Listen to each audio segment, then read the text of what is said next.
کتنا مذہبی علمیت کو غیر معتبر سمجھنے لگا. اور اس کے بعد ظاہر ہے کہ جب آپ ان چیزوں کے اوپر ایمان لائیں گے تو اس کے نتیجے کے اندر پھر معاشرتی سطح کے اوپر آپ کے جو والنٹری ریلیشن شپس ہیں وہ بھی یعنی اسی نوعیت کے اوپر مرتب ہونا شروع ہوں گے. اور پھر اقتدار بھی آپ سمجھیں گے کہ انہی لوگوں کا جائز ہے کہ جو آپ کے خواہشات نفسانی کو پورا کرنے کا بہترین انتظام کر سکتے ہیں. لہذا سرمایہ دارانہ اشرافیہ اس چیز کی کوشش کرتی ہے کہ نمبر 1 عمومی مقبولیت حاصل ہو سرمایہ دارانہ تعقل کو عمومی مقبولیت حاصل. اور نمبر 2 سرمایہ دارانہ اقلیت کا تحکم بھی قائم ہو جائے اور اس تحکم کو مقبولیت ہو, اس تحکم کو قبول کیا جائے. لہٰذا معاشرہ اور ریاست سرمایہ دارانہ شکل اس وقت اختیار کرتی ہے جب سرمایہ دارانہ اشرافیہ جو ہے وہ اپنی اس صحیح میں کامیاب ہو جاتی ہے کہ اس تعقل کو عمومی مقبولیت کسی نہ کسی حد تک حاصل ہو جاتی ہے, کم از کم اس حد تک کہ لوگ اس تحکم کو برداشت کرنے کے اوپر تیار ہو جائیں, اس کو پسند نہ بھی کریں لیکن اسے برداشت کرنے کے لیے تیار ہو جائیں. اور اگر لوگ اس یعنی اقلیت کو برداشت کرنے کے اوپر تیار نہیں ہے تو نہ پھر سرمایہ دارانہ معاشرت ہے قائم نہ سرمایہ دارانہ ریاست. لہٰذا یہ سوال کا جواب کہ سرمایہ دارانہ نظام زندگی کیسے قائم ہوتا ہے یہ ہے کہ سرمایہ دارانہ نظام زندگی ایسا قائم ہوتا ہے کہ وہ چھوٹی سی اشرافیہ ہے جو سرمایہ دارانہ نظام زندگی کو اپنا لیتی ہے وہ اس میں کامیاب ہو جاتی ہے کہ ایک معاشرے کے اندر سرمایہ دارانہ علمیت کو مقبولیت عام حاصل ہو اور اس کے بنیاد کے اوپر ترتیبی اقتدار جو کی جا رہی ہے اس ترتیبی اقتدار کو کم از کم برداشت کرنے کے اوپر. سرمایہ دارانہ نظام زندگی کے قائم ہونے کے لیے بالکل ضروری نہیں کہ عام آدمی سرمایہ دارانہ یعنی اقلیت کو پورے کے پورے طور کے اوپر اپنا لیں یا سرمایہ دارانہ اقدار کو پورے طور پر. یورپ کے اندر 200 سال تک سرمایہ دارانہ نظام زندگی قائم رہا اور جو کہ بہت بڑی اکثریت کی عیسائی ہے. ان معنوں میں عیسائی رہی کہ اس نے اس چیز کو نہیں قبول کیا کہ وہ اپنی ذاتی زندگی کو سرمایہ دارانہ تعقل کے مطابق مرتب کرے گی. تو صرف 20ویں صدی ہے, وہ بھی دوسری جنگ عظیم کے بعد سے ایسا کیفیت ہے کہ ہم یہ کہہ سکتے ہیں کہ ہاں سرمایہ دارانہ انفرادیت اب عام ہو گئی تھی یورپ کے اندر یا امریکہ کے اندر, تو پہلی بات. اور ہمارے ملک میں بھی جو کیفیت ہے وہ یہی ہے کہ بحیثیت مجموعی بہت بڑی اکثریت جو ہے سرمایہ دارانہ اقدار کو اپناتی نہیں ہے, بالخصوص اپنے ذاتی تعلقات کے اندر وغیرہ وغیرہ. کوئی بھی اس چیز کو قبول کرتا ہے کہ وہ یعنی عموماً اگر کسی سے پوچھو کہ کیا تم اپنے آپ کو قدر سمجھتے ہو تو کوئی نہیں کہے گا کہ ہاں میں سمجھتا ہوں اپنے آپ کو قدر. شاید ہی کوئی ایسا ہے. اس کے برعکس یورپ میں آپ کسی آدمی سے اگر پوچھیں کہ کیا تم عیسائی ہو تو کہے گا نہیں میں عیسائی نہیں اور میرا بنیادی یہی ہے کہ میں آزاد ہوں وغیرہ. تو لہذا سرمایہ دارانہ غلبے کے لیے بالکل ممکن ضروری نہیں ہے کہ اقلیت جو ہے وہ اپنا لی جائے تمام لوگوں. ہاں اس کو معقول سب سمجھتے ہیں اور اس کے تحکم کو قبول سب کرتے ہیں. اس کو معقول بھی سمجھتے ہیں, اس کے تحکم کو قبول بھی کرتے ہیں, اس کو اپناتے نہیں. اور ان کے اندر یہ نہیں ہوتا کہ یہ جو رذائل ہیں یہ غالب آ جائیں. یہ بہت کم لوگوں کے اندر. جی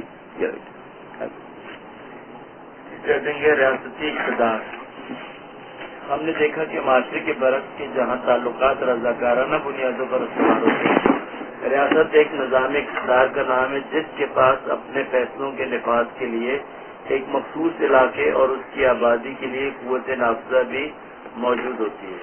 گویا سرمایہ دارانہ اقلیت پر ایمان رکھنے والوں کے پاس محض تحکم نہیں ہوتا بلکہ وہ اپنے فیصلوں کے نفاذ کے لیے ریاست کی قوت بھی استعمال کرتے ہیں. سرمایہ دارانہ لبرل ریاست میں 2 مختلف طریقوں سے نظام اقتدار مرتب کیا جاتا ہے, یعنی اس کے 2 مختلف ڈھانچے ہوتے ہیں. نمبر 1 جمہوری طریقہ, نمبر 2 لبرل ڈکٹیٹرشپ یا آمریت یعنی اتھارٹیرین گورننس. بظاہر ان دونوں طرز اقتدار کی ترتیب و تنظیم مختلف ہوتی ہے لیکن عملہ ان دونوں کے نتیجے میں سرمایہ دارانہ اقلیت ہی غالب آتی ہے. یعنی یہ وہ غالب ہیں، یعنی یہ دو غالب ہیں، لیکن ان دونوں کی روح سرمایہ دارانہ اقلیت ہی ہے. ان دونوں طرز اقتدار کو استعمال کر کے سرمایہ دارانہ اقلیت ہی کو آفاقی بنایا جاتا ہے، اور ان بظاہر دو مختلف طرز اقتدار میں فیصلے سرمایہ دارانہ اقلیت کی بنیاد پر ہی کیے جاتے ہیں، اور اس کو مقبول عام بنانے کی کوشش کی جاتی ہے، اور اسی کو مقبول عام بنانے کی کوشش کی جاتی ہے. یہ یعنی سی ہیڈنگ دا اسٹیٹ کے تحت ہے، جس میں اب لکھا تھا obediences to capitalist rationality either through democratic or authoritarian power. اس سے پہلے آپ نے پڑھا تھا، اس سے پہلے کہ یہ دو کی تذکرہ، اس سے پہلے جو پڑھا تھا وہ دوبارہ پڑھ لیں. ہم نے دیکھا کہ اس کی ہیڈنگ ریاستی اقتدار. ہم نے دیکھا کہ معاشرے کے برعکس کے جہاں تعلقات رضاکارانہ بنیادوں پر استوار ہوتے ہیں، ریاست ایک نظام اقتدار کا نام ہے جس کے پاس اپنے فیصلوں کے نفاذ کے لیے ایک مخصوص علاقے اور اس کی آبادی کے لیے قوت نافذہ بھی موجود ہوتی ہے. گویا سرمایہ دارانہ اقلیت پر ایمان رکھنے والوں کے پاس محض تحکم نہیں ہوتا، بلکہ وہ اپنے فیصلوں کے نفاذ کے لیے ریاست کی قوت کو. اس میں کیا مراد ہے کہ محض تحکم نہیں ہوتا؟ ایسا نہیں کہ صرف وہ جو ہے حکم دے رہے ہیں، صرف محض حکم ان سے صادر ہو رہا، بلکہ وہ اس بات کی بھی قوت رکھتے ہیں کہ ان کا حکم نافذ بھی ہو جائے. یعنی زرداری کچھ بھی فیصلہ کر لے، لیکن زرداری کے پاس اگر یہ قوت ہے کہ اس حکم جو بھی وہ حکم دے رہا ہے اس کو نافذ بھی کروا پا رہا ہے، تو اس کا مطلب ہے کہ اس کا اقتدار قائم ہے. لیکن مثلا باجوڑ میں نہیں. پہلی چیز یہاں اہم ہے وہ یہ ہے کہ میری رائے میں ریاست کے قیام کے لیے سب سے پہلی ضرورت یہ ہے کہ وہاں اس کے پاس ایک علاقہ ہو اور اس کے پاس ایک آبادی ہو، جو کہ معاشرے کے لیے میرے خیال میں ضروری نہیں ہے. معاشرہ ایسا بھی ہو سکتا ہے کہ جس کی کوئی باؤنڈریز نہ ہو اور اس کی کوئی، لیکن ریاست کے لیے یہ ضروری ہے کہ ایک علاقہ بھی ہو اور ایک ڈیفائنڈ پاپولیشن بھی. یہ ریاست کی خصوصیت ہے، بغیر اس کے ریاستی نظام قائم نہیں کیا جا سکتا. لہذا جیسے کہ یہ کہ سورینٹی قائم کرنے کے لیے یہ ایک ایسا ڈائمینشن ہے کہ جو اسٹیٹ کے جو معاشرتی سطح کے اوپر ایگزسٹ نہیں کرتی، اور اس وجہ سے ریاست قائم کرنے والوں کی حکمت عملی کو یوزلی یعنی مس انڈرسٹینڈ کیا جاتی ہے. تو ممکن ہے کہ ریاست پاکستانی رہے اور اس کے اندر اسلامی معاشرت فروغ پائے، لیکن یہ ممکن نہیں ہے کہ معاشرت جو ہے وہ یعنی یہ کہ اسلامی ریاست جو ہے وہ یعنی یہ بھی ممکن ہے کہ ریاست اسلامی ہو اور اس کے اندر غیر اسلامی یعنی معاشرت فروغ پائے، اور کوئی ایک ون ٹو ون ریلیشن شپ معاشرت کے فروغ اور ریاست کے فروغ کے اندر جو ہم پرزیوم کرتے ہیں یہ نہیں ہے. تعلق یقیناً ہے، یعنی اگر ایک اسلامی ریاست قائم ہوگی تو اس کا امکان کہ اسلامی معاشرت فروغ پائے گی یہ موجود ہے، جیسے کہ نبی صلی اللہ علیہ وسلم کے دور کے اندر یہی ہوا. لیکن یہ بھی ممکن ہے کہ ایک اسلامی ریاست ہو، جیسے کہ ایران ہے، میری رائے میں ایک اسلامی ریاست ہے، لیکن معاشرت جو فروغ پا رہی ہے وہ غیر اسلامی ہے، اور وہاں جو ہے اسلامی ریاست کے یعنی اسلامی ریاست اس سینس میں ناکام ہو گئی ہے کہ وہ اسلامی معاشرت کو عام کر دے. یہی کسی نہ کسی حد تک بڑی حد تک افغانستان میں ہوا کہ معاشرت جو تھی وہ اسلامی نہیں ہوئی اور ریاست جو تھی وہ اسلامی ہو گئی. اس کے برعکس آپ ایسے علاقے دیکھ سکتے ہیں کہ جہاں پاکستان کے اندر تو جہاں عملاً شرع نافذ ہے، کہ جیسے آپ سمجھیے کہ ہمارے گاؤں یعنی جنوبی پنجاب کے گاؤں کے اندر شرع کے خلاف کوئی کام کرنا تقریباً ناممکن ہے. لیکن یہ کہ اس کے ساتھ ساتھ وڈیرے کا اور جیسے کہ یہ ڈپٹی کمشنر کا اور وہ سب کا غلبہ بھی ہے اور اس کا تسلط بھی ہے قائم وغیرہ.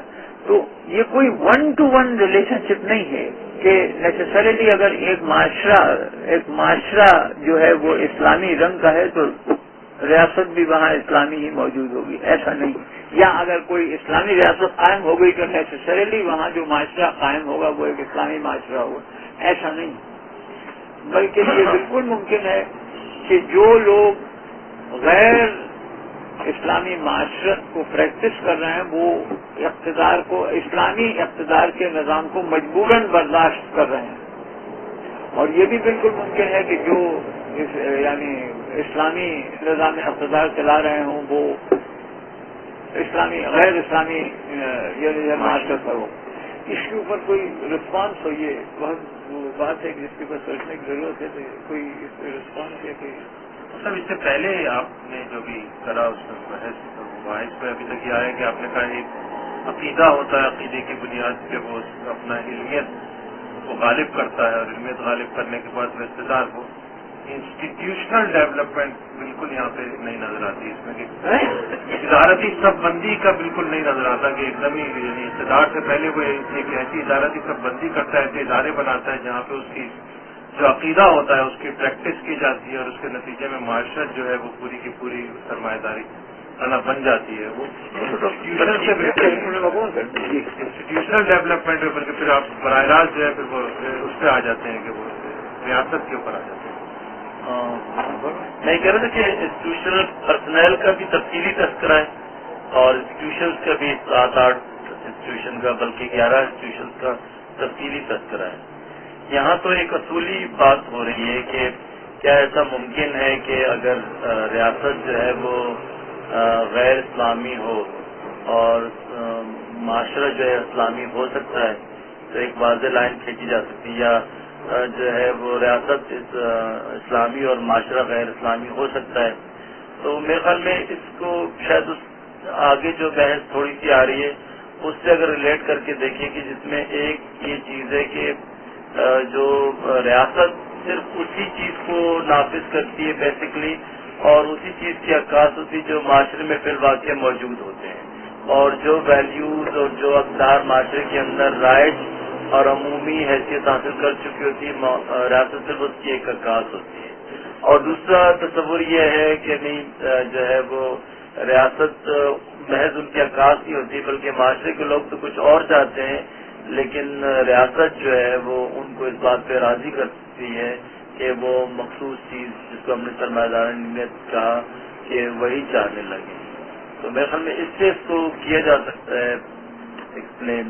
اس میں تو یہ ہے کہ وہ ریاست اور وہ حکومت کی بحث تو ہم پہلے کر چکے ہیں، اور اس میں یہی ہے کہ ریاست اور حکومت کی بحث تو ہم پہلے کر چکے ہیں، تو اس میں تو یہی ہے کہ وہ ظاہر اگر خاندانی یعنی انسٹیٹیوشن اور یا مدارس کا نظام جہاں پہ بہت زیادہ قوی ہے، یا آپ کے گئے کہ جاگیردارہ نظام انسٹیٹیوشن زیادہ قوی ہیں، تو وہاں پہ جب بھی اقتدار قائم کرتے ہیں تو وہ اقتدار کا حکم جو ہے وہ معاشرے پہ نہیں چلتا، اس لیے وہ معاشرہ جو ہے نہیں ہوتا۔ اور جہاں پہ ہم نے دیکھا کہ ہماری ریاست ہی موجود ہوتی ہے، مگر جو انسٹیٹیوشنز ہوتے ہیں وہ سرمایہ دارانہ یعنی منی مارکیٹ اور یہ ساری یعنی کہ پوری، اور وہ ایجوکیشنل سسٹم جو ہوتا ہے وہ اتنا قوی ہوتا ہے کہ ہماری جیسے کہ ہماری جو ہے وہ کیا کہتے ہیں MMA کی حکومت جو ہے وہ اس پہ غالب نہ آ سکی۔ افغانستان کے اندر منی مارکیٹ اپنی جگہ موجود رہی اور کیپٹل مارکیٹ اپنی جگہ موجود رہی، اور معاشرے کے اندر اسی طریقے سے وہ رہی، تو ریاست کے آنے سے وہ انسٹیٹیوشنز میں کوئی فرق نہیں پڑا۔ یعنی یہ بہت اہم سوالات ہیں کہ ہمارے پاس جوابات نہیں ہیں، یعنی سوچنے کی۔ آپ یہ دیکھیں کہ انگریز آیا، انگریز نے آ کے یہاں ظاہر ہے کہ ایک سرمایہ دارانہ ریاست سے قائم کی ہے نا، لیکن اس نے بہت چھوٹے سے طبقے کے اندر انگریزی تعلیم کو عام کرنے کی کوشش کی۔ عموماً تو مثلاً بہت مدت تک ایسٹ انڈیا کمپنی کے تقریباً پورے دور کے اندر ہی نظام تعلیم غیر انگریزی رہا۔ 1833 میں آپ دیکھیے کہ پہلا بل پاس ہوتا ہے، وہ جو مقالے کا ایجوکیشن ایکٹ 1833، اس کے بعد جو بھی نفاذ ہے وہ تو 1840 کی دہائی سے کسی نہ کسی حد تک ہوتا ہے۔ وہ اصل میں تو وہ ملکہ جب ملکہ معظمہ بن گئی اس کی برطانیہ کی، اس کے بعد ہی ہوتا ہے، 1857 کے بعد ہی جو کچھ ہوتا ہے وغیرہ ہوتا ہے۔ تو اس نے انگریز نے ایک غیر سرمایہ دارانہ معاشرت کو اپنے نظام اقتدار کے ترتیب کے لیے کوئی خطرہ محسوس نہیں کیا، اور اسی طریقے سے مذہبی حلقوں کی بہت بڑی اکثریت نے انگریز کے نظام اقتدار کی ترتیب کو اپنی مذہبیت کے لیے کوئی خطرہ محسوس نہیں کیا. اسی وجہ سے جب ہم نے 1857 کا جہاد شروع کیا تو عمومی یعنی مذہبی سپورٹ نہیں تھی. یہ تو ٹھیک ہے کہ مذہب بڑے رہنما تھے کہ جو ہمیں ملے مذہبی حلقوں سے وغیرہ، لیکن بحیثیت مجموعی ہندو یعنی نہ ہندو شنکراچاریوں نے مراٹھوں کا ساتھ دیا، نہ عموماً علماء نے جو ہے وہ حضرت فیض آبادی اور وغیرہ کا ساتھ دیا نہیں. لہذا یہ سمجھنا کہ کس اس لیے کہ جو بنیادی ایشو ہے وہ تو یہی ہے کہ یعنی انفرادیت کے اوپر کیا اثر پڑتا ہے، انفرادیت کس حد تک یہ ممکن ہوتا ہے. ایک فرض کی ہم یہی سوال اٹھائیں کہ معاشرہ تو اسلامی ہے، بحیثیت مجموعی. ظاہر ہے کہ اسلامی معاشرے کے ہونے کا مطلب یہ نہیں ہے کہ گناہ نہیں کیے جا رہے ہیں، گناہ تو کیے جاتے ہیں اسلامی معاشرے میں جیسے غیر اسلام ہے، لیکن بحیثیت مجموعی فیصلے جو ہیں وہ کتاب و سنتی کے مطابق ہو رہے ہیں بحیثیت مجموعی. اور کفار کا اقتدار قائم ہے، یعنی جو اقتدار قائم ہے وہ کفار کا تھا، اس کے اندر اسلامی تشخص کتنا فروغ پا سکتا ہے اور یہ کتنے یعنی کیا یہ سسٹینیبل ہے. اور یہی دلیل ہے بنیادی طور کے اوپر جو ہماری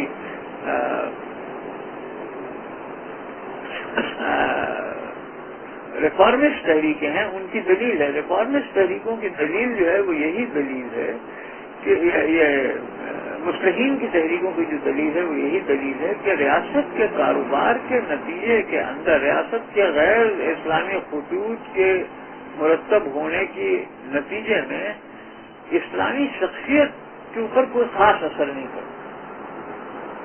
یہ دلیل تو اس دلیل کو سیریسلی دینا اور اس کو یہ بہت اہم اور ضروری. تو سر یہ تو اس میں برداشت کا ہے نا کہ یعنی کہ وہ غیر یعنی سرمایہ داری کتنا اسلام کو برداشت کرتی ہے مجبوراً کسی غیر سرمایہ دارانہ معاشرے کے اندر، اور کتنا اسلامی جو ہے سرمایہ دار کو جو ہے برداشت کرتا ہے غیر جو ہے اسلامی معاشرے کے اندر.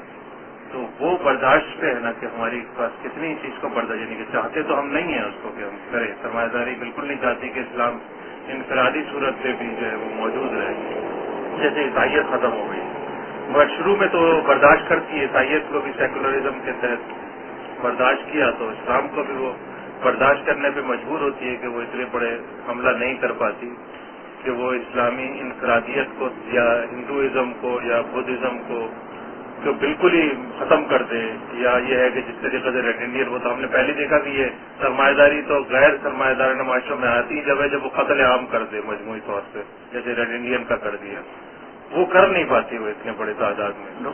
اس وجہ سے وہ اسلامی یا غیر سرمایہ دارانہ اقتدار کو جو ہے وہ قبول کرنے پہ مجبور ہوتی ہے، نہ کہ جو ہے وہ چاہتی ہے. مطلب یہ کہ یہ بھی دیکھا جانا چاہیے، ایک بڑی کنفیوزنگ بحث ہے کہ سرمایہ دارانہ انفرادیت کا اسلامی انفرادیت کا اسلامی ریاست سے کیا تعلق رکھتا ہے. مثلا ہم کہتے ہیں کہ یہ بات تو اپنی جگہ موجود ہے کہ اسلامی ریاست کا قیام فرض کفایہ ہے، اور فرض کفایہ یہی ہوتا ہے کہ اگر اس کو کچھ لوگ کم از کم نہیں کریں گے تو سارے لوگ گناہ گار ہو جائیں گے. تو اسلامی ریاست کے ایشو کو نمبر ایک ایسے نظر انداز کر دیا جاتا ہے.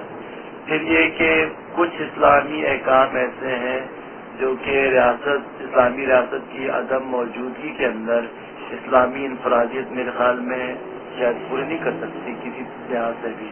مثلا اس وقت جو میرے ذہن میں آ رہا ہے تو وہ جہاد کی روانگی ہے کہ مستقل جہاد ہوتا رہے، یا مثلا یہ کہ کسی لحاظ سے ٹیکس کا نظام، یا محمد احمد بھی زیادہ بتائیں گے. یعنی اسلامی انفرادیت کا اسلامی ریاست سے کس نوعیت کا تعلق ہے؟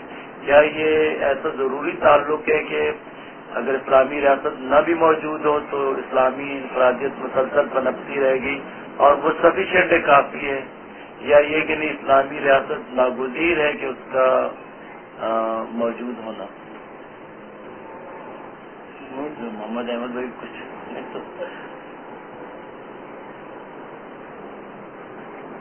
ڈاکٹر یہ تو ظاہر یہی بات ہے کہ اسلامی ریاست کی موجودگی جو ہے وہ اسلامی انفرادیت کو محمیز کرے گی اور زیادہ سے زیادہ اسلامی انفرادیت پیدا ہونے کے مواقع بڑھیں گے. اسی لیے یعنی ہم جب یہ بات کرتے ہیں کہ ہم اسلامی ریاست کیوں قائم کرنا چاہتے ہیں یا جہاد کیوں ہوتا ہے، تو جہاد محض زر زمینوں کو فتح کرنے اور اسلام کا یعنی ایریا بڑھانے کے لیے نہیں ہوتا، بلکہ اس کا مقصد وہی ہے کہ زیادہ سے زیادہ لوگ جنت میں چلے جائیں. تو لوگوں کی جنت میں جانے کے امکانات اسلامی ریاست میں بڑھ جاتے ہیں، اور اسلامی ریاست نہیں ہوگی تو یہ امکانات کم ہوں گے. ظاہر پھر بھی کچھ ایسے لوگ تو ہوں گے جو انشاءاللہ بالکل مستقل بنسگار رہیں گے، لیکن ان کی تعداد کم سے کم ہوتی رہے گی، کیونکہ معاشرہ اور ریاست جو ہے وہ ایسے فریم ورک پرووائڈ کرے ہوں گے کہ جس میں گناہ کرنا آسان اور نیکی کرنا مشکل ہوگی. تو یہ تو ظاہر یہی مکمل کر لیں پھر فرمائیے جی. تو یہ تعلق جو اسلامی ریاست اور انفرادیت کا یہی ہے کہ اسلامی ریاست کا اولین فرض یا جو یعنی بنیادی ہے مقصد وہ ہے یہی کہ زیادہ سے زیادہ افراد وہ مغفرت ان کی ہو جائے اور جنت کو حاصل کرے. کاشف بھائی نے جو بتایا مجھے یہ وہ ہے کہ اس کا مطلب ہے کہ ناگزیر تعلق تو نہیں ہے.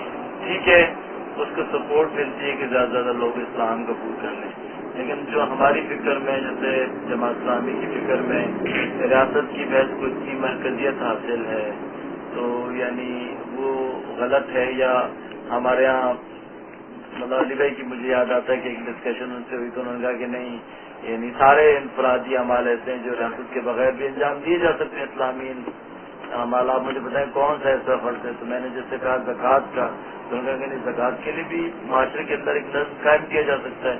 اس کا مطلب اسلامی ریاست کی کوئی ناگزیر حیثیت نہیں ہے، ایک سپورٹنگ رول میں تو لا رہے ہیں اس کو، لیکن ہم یہ نہیں کہہ سکتے کہ وہ ایک اس کی ناگزیر حیثیت ہے. مطلب کاشف بھائی نہیں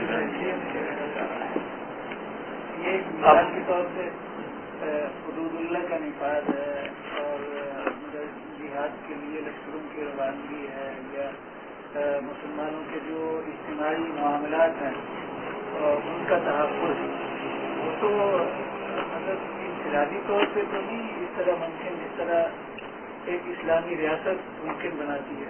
اس معنی میں تو اسلامی ریاست کا قیام اور اس کا جو ہے مطلب ایک مسلمان کا ایک فرد کا اسلامی ریاست کا تعلق تو ناگزیر ہو جاتا ہے. ہاں مطلب میرا یہ کہ جو بات محمد حسن بھائی نے کہی وہ اہم ہے، یعنی اسلام انفرادی سطح کے اوپر اسلامی شخصیت انفرادی وہ خصائص اسلامی انفرادیت کے اندر محفوظ رہ سکتے ہیں. اگر فروغ نہیں بھی پا سکتے تو کم از کم محفوظ رہ سکتے ہیں جن کے نتیجے کے اندر انسان رضائے الہی کے مطابق اپنی زندگی گزارے اور جزا کا مستحق ہو. لیکن اسلام بحیثیت ایک نظام زندگی کے ترتیب اقتدار کے بغیر قائم نہیں رہ سکتا. اب جو لوگ اس ترتیب اقتدار میں شریک نہ ہوں ان کو اس بات کا احساس دلانا بہت مشکل ہے.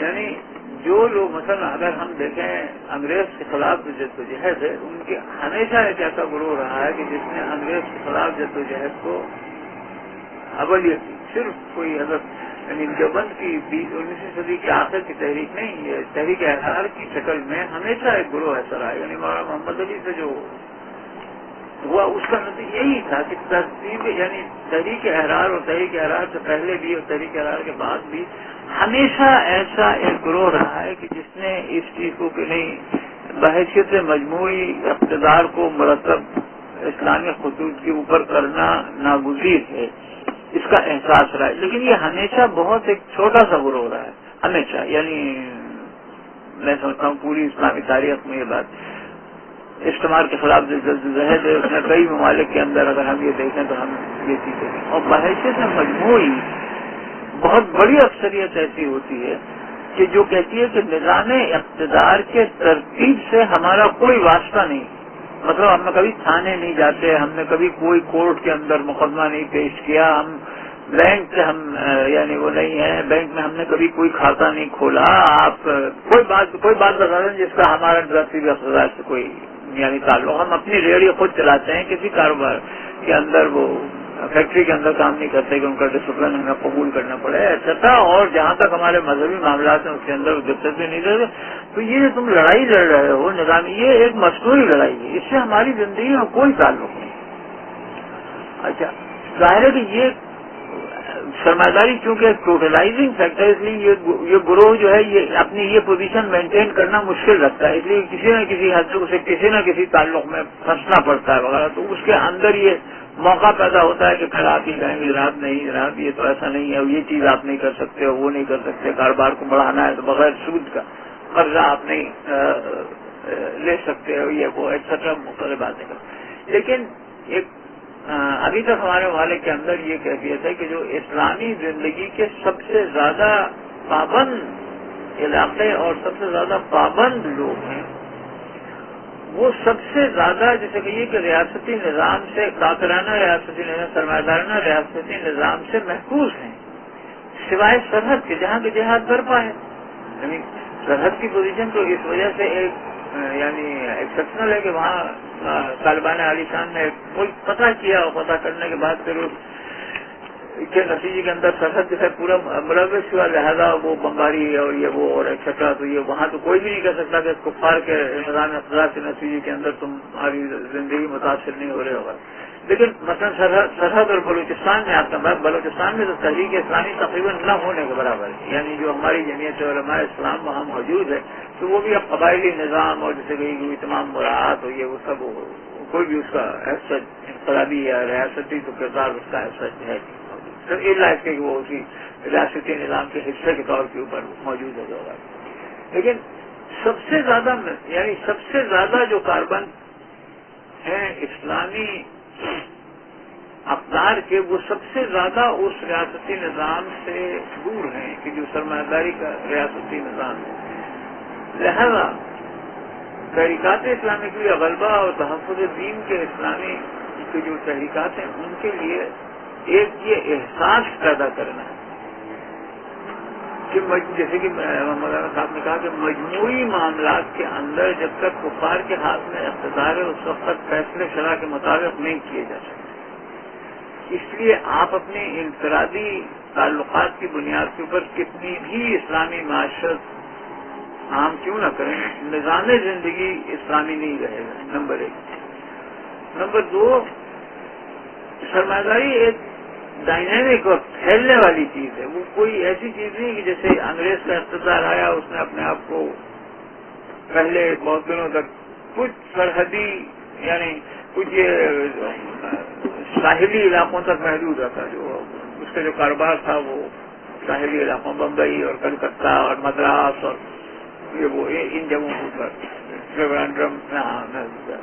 بلکہ پھیلنے والی چیز ہے. اس کا پتہ وہ یہ کہ یہ جو دائرہ اختیار آپ کے پاس موجود ہے کہ ریاست کے اعلی رغم اپنی زندگی ترتیب دے سکیں یہ کم سے کم ہو سکتا ہے. لہذا معاشرتی سطح کے اوپر یعنی سرمایہ دارانہ ریاست جب قائم کی ہوتی تو اس کے نتیجے میں سرمایہ دارانہ معاشرت پھیلنے لگتی. یہ ممکن ہے کہ بہت بڑا ایک ایسا تاریخی دور ہو کہ جب غیر سرمایہ دارانہ معاشرت بھی موجود ایگزسٹ کرے اور وہ فن پے وغیرہ. لیکن بحیثیت مجموعی ہوتا یہی ہے کہ سرمایہ دارانہ معاشرت پھیلتی ہے اور سرمایہ دارانہ معاشرت پھیلنے کا مطلب سرمایہ دارانہ انفرادیت کا عام ہونا ہی ہے اور اس کے کوئی دور نہیں. اور دوسرا اسپیکٹ جس کے اوپر سے وہ یہ کیسے ہوتا ہے کہ اسلامی ریاست قائم ہو جائے لیکن معاشرت اسلامی ریاست کے مطابق نہ ہو. یہ مسئلہ ہے. میں نہیں کہتا. اچھا میرے خیال میں ایک سیکنڈ میرے خیال میں ابھی اس کو پھر سے پڑھتے ہیں جو ہے اس کے بعد پھر دیکھتے ہیں کہ وقت ہے جو کچھ ہم نے ابھی تک پڑھا تو پھر 1 تو بج گیا 1 بجنے میں 5-6 منٹ جو کچھ ابھی پڑھا ہے پہلا یہ جو آخری سینٹینس پڑھا تو پھر سے پڑھا آخری پیراگراف. ہم نے دیکھا کہ معاشرے کے برس کے جہاں تعلقات رضاکارانہ بنیادوں پر استوار ہوتے ہیں. ریاست ایک نظامی اقتدار کا نام ہے جس کے پاس اپنے فیصلوں کے نفاذ کے لیے ایک مخصوص علاقے اور اس کی آبادی کے لیے قوت نافذہ بھی موجود ہوتی ہے. وہ سرمایہ دارانہ اقلیت پر ایمان رکھنے والوں کے پاس محض تحکم نہیں ہوتا بلکہ وہ اپنے فیصلوں کے نفاذ کے لیے ریاست کی قوت کو بھی استعمال کرتے ہیں۔ سرمایہ لبرل ریاست میں دو مختلف طریقوں سے نظام اقتدار اب ہم یہاں سے بحث کر رہے ہیں کہ سرمایہ دارانہ نظام اقتدار کی ترتیب کی دو شکلیں ہوتی ہیں۔ اس اسٹیج کے اوپر میں سمجھتا ہوں ختم کرتے ہیں، یہاں سے پھر شروع کریں۔ ابھی اگر کوئی جنرل سوال ہے تو وہ کر لیں، نہیں تو پھر اس کے بعد ختم کیا کریں۔